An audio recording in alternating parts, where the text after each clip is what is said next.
എവിടുന്നാണ് വരുന്നത്? ഞാൻ മോങ്ങം. രാഷ്ട്രീയ പാർട്ടി ഉണ്ടോ? CPM-ന്റെ അനുഭാവിയാണ്. പക്ഷേ മുഖ്യമന്ത്രി പിണറായി വിജയൻ്റെ അഭിപ്രായങ്ങളൊന്നും യോജിക്കാൻ പറ്റുന്നില്ല. ഞാൻ അരീക്കോട്. രാഷ്ട്രീയ പാർട്ടി ഉണ്ടോ? രാഷ്ട്രീയ പാർട്ടി ഉണ്ടോ എന്ന് ചോദിച്ചാൽ 2-3 സ്ഥാനങ്ങളിലുണ്ടായിരുന്നു. ഞാൻ DYP-യുടെ മുൻ മേഖല വൈസ് പ്രസിഡന്റ് ആയിരുന്നു. CIT ഗുഡ്സ് ട്രാൻസ്പോർട്ട് വർക്കേഴ്സ് യൂണിയൻ്റെ കോഴിക്കോട് ബൈപ്പാസ് സെക്ഷൻ്റെ വൈസ് പ്രസിഡന്റ് ആയിരുന്നു. അവിടെ കുന്നംകുളം ഏരിയ കമ്മിറ്റി മെമ്പറായിരുന്നു. പിന്നെ പാർട്ടി മെമ്പർഷിപ്പ് എന്ന് പറഞ്ഞാൽ 22-ാം വയസ്സ് പാർട്ടി മെമ്പർ ആയ വ്യക്തിയാണ് ഞാൻ. ഇപ്പോൾ ഒരു കൊല്ലമായിട്ടില്ല. അൻവറുമായി ചേർന്ന് പോകാൻ ആഗ്രഹിക്കുന്നുണ്ടോ? അൻവറാക്ക് പറയണത് എന്താണെന്ന് നോക്കട്ടെ, എന്താണ് അൻവറാക്കിൻ്റെ നിലപാടെന്ന് അറിയണം. കാരണം ഞാൻ ഫീൽഡ് ചെയ്യുന്ന വർക്ക് എന്ന് പറഞ്ഞാൽ ടിപ്പർ മേഖലയാണ്. ഒരുപാട് പ്രശ്നങ്ങൾ നേരിടുന്ന ഒരു മേഖലയാണിത്. അപ്പോൾ ഈ ഒരു അവസരം കിട്ടിയ വേണ്ടി പറയാമെന്നുള്ളൂ. ഇപ്പോൾ ഉദ്യോഗസ്ഥരെ പീഡനം ആ അൻവറാക്ക് പറഞ്ഞാൽ വളരെ സത്യമാണ്. കാരണം അത്രയും ഞങ്ങൾ അനുഭവിക്കുന്നുണ്ട്. ഈ ഓവർലോഡിൻ്റെ പേരിലായാലും പിന്നെ അല്ലാത്ത എന്താ പറയുക കാക്കും പായും ഒക്കെ ഇട്ടാലും വണ്ടി പല കാര്യങ്ങളുണ്ട്. ഒറ്റ വിഷയം കൂടി പറയട്ടെ, ടൈമില്ല അറിയാം. പക്ഷേ എന്താ വെച്ചാൽ ഞങ്ങളിപ്പോൾ പാസിംഗ് ലോഡ് എടുക്കാനാണ് ഞങ്ങൾക്ക് ഡ്രൈവർമാർക്കൊക്കെ താല്പര്യം. ഒരു 100% ഡ്രൈവർമാർക്കും താല്പര്യം. പക്ഷേ അവരെന്ത് ചെയ്യുന്നുണ്ട്, ക്രഷറിൽ വേർപിടിച്ച് പോകണമെന്നാണ് നിയമമുണ്ട്. അത് നടപ്പിലാക്കുന്നില്ല. അതാണ് അൻവറാക്ക് പറഞ്ഞ ഈ നെക്സസ് എന്ന് പറഞ്ഞാൽ അതിലൊരു അതാണ് സംഭവം. ഞാൻ ആം ആദ്മി പാർട്ടിന്റെ ഒരു വോളണ്ടിയറാണ്. മലപ്പുറം ജില്ലാ കമ്മിറ്റിയിൽ ഉള്ള ആളാണ്. എൻ്റെ പേര് അബ്ദുൾ റസാഖ്. ഞാൻ പുൽപ്പറ്റ പഞ്ചായത്തിലാണ്. ഞാൻ ഈ അൻവറിന്റെ ഈ നിലപാടിനോട് ഞങ്ങളെ പൂർണ്ണമായിട്ടും കാരണം അഴിമതിയും പിന്നെ കെടുകാര്യസ്ഥതയാണ് ഇവിടെ. അത്തരം കാര്യങ്ങൾക്ക് മുഴുവൻ പരിഹാരം. രാഷ്ട്രീയ പാർട്ടി പറഞ്ഞാൽ ഞങ്ങൾ പണ്ട് മാർക്സിസ്റ്റ് പാർട്ടിയായിരുന്നു. പക്ഷെ ഇപ്പോൾ ഈ അൻവറിന്റെ ഈ പാർട്ടിനോട് നമ്മൾ യോജിക്കുകയാണ്. രാഷ്ട്രീയ പാർട്ടി ഉള്ള ആളാണോ?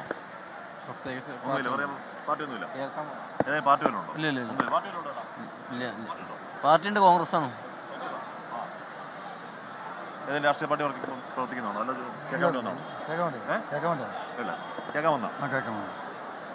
അല്ല രാഷ്ട്രീയ പാർട്ടി പ്രവർത്തിക്കുന്നുണ്ടോ? കേൾക്കാമെന്നാണ്.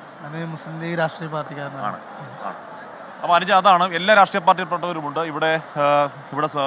മുൻ CPM പ്രവർത്തകരുണ്ട്, CPM-ന്റെ മുൻ ഭാരവാഹികളുണ്ട്, ഏരിയ സെക്രട്ടറിമാരുണ്ട്, DYF-യുടെ മുൻ ഭാരവാഹികളുണ്ട്, ഇവിടുത്തെ കോൺഗ്രസ്സുകാരുണ്ട്, ഇവിടെ മുസ്ലിം ലീഗുകാരുണ്ട്.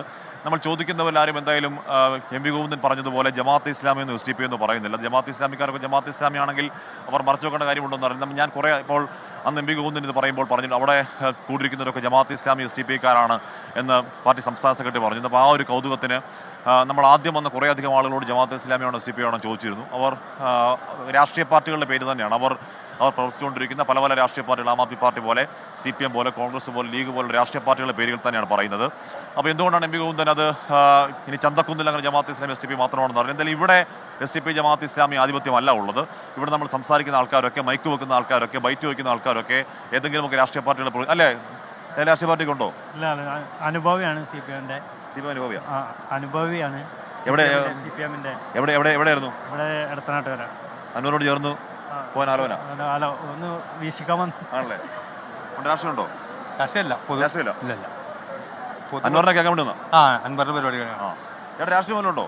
വ്യക്തമായ രാഷ്ട്രീയമുണ്ട്. പക്ഷെ ഇത് ഏതെങ്കിലും ഒരു രാഷ്ട്രീയ പാർട്ടിയുടെ കൊടിക്ക് കീഴിലുള്ള ഒരു പ്രോഗ്രാം അല്ല. അതുകൊണ്ട് വിവിധ പാർട്ടിയിലെ ആളുകളാണ് ഇരിക്കുന്നതൊക്കെ. നേരെ മറിച്ച് ഒരു കൊടിയുടെ കീഴിലാണ് ഈ പ്രോഗ്രാം എങ്കിൽ അതിന്റെ ആളുകൾ മാത്രമേ ഉണ്ടാവുള്ളൂ. രാഷ്ട്രീയമുണ്ടോ? ഇല്ല, മുമ്പുണ്ടായിരുന്നു. ഇപ്പൊ എന്തായിരുന്നു? ആദ്യം PDP ആയിരുന്നു. ഇപ്പൊ പൊതുവെ രാഷ്ട്രീയമൊക്കെ മടുത്ത് നിൽക്കായിരുന്നു. ഇവിടെ മൊത്തം ജമാഅത്തെ ഇസ്ലാമിക SDP മാത്രമായിരിക്കും? അങ്ങനെ ഇവിടെ അൻവർ സാഹിബ് ഉയർത്തുന്ന വിഷയങ്ങൾ സാധാരണക്കാരന്റെ നെഞ്ചിൽ നിന്ന് ഉയർന്ന വിഷയങ്ങളാണ്. അപ്പോൾ അൻവർ സാഹിബിനെ കേൾക്കാനും അൻവർ സാഹിബിന്റെ വിശദീകരണ പരിപാടി കാണാനുമാണ് വന്നിട്ടുള്ളത്. ഈ കാലഘട്ടത്തിന് അൻവറിനെ പോലത്തെ ഒരു ചങ്കുറപ്പുള്ള നേതാവ് മർദ്ദിത പക്ഷത്ത് വേണം. അതിൽ വിശ്വസിക്കുന്നതിനാണ് നമ്മൾ. അൻവറാക്ക എനിക്ക് രാഷ്ട്രീയമൊക്കെ അൻവറാക്ക നല്ല മനുഷ്യരാണ്. അപ്പോൾ അനുജ അങ്ങനെയാണ്. ഇവർ വിവിധ രാഷ്ട്രീയ പാർട്ടികളിൽപ്പെട്ടവർ തന്നെയാണ്. ചോദിക്കുന്നതിൽ കൂടുതലും CPM-ന്റെ അനുഭാവികളും CPM-ന്റെ മുൻ പ്രവർത്തകരും CPM-ന്റെ മുൻ ഏരിയ സെക്രട്ടറിമാരും ഒക്കെ തന്നെയാണ് കൂടുതലുള്ളത്. ലീഗുകാരുണ്ട്, കോൺഗ്രസ്സുകാരുണ്ട്. ഒരു ചേട്ടൻ PDP എന്ന് പറഞ്ഞ ഒരു ചേട്ടനെ നമ്മൾ കണ്ടു.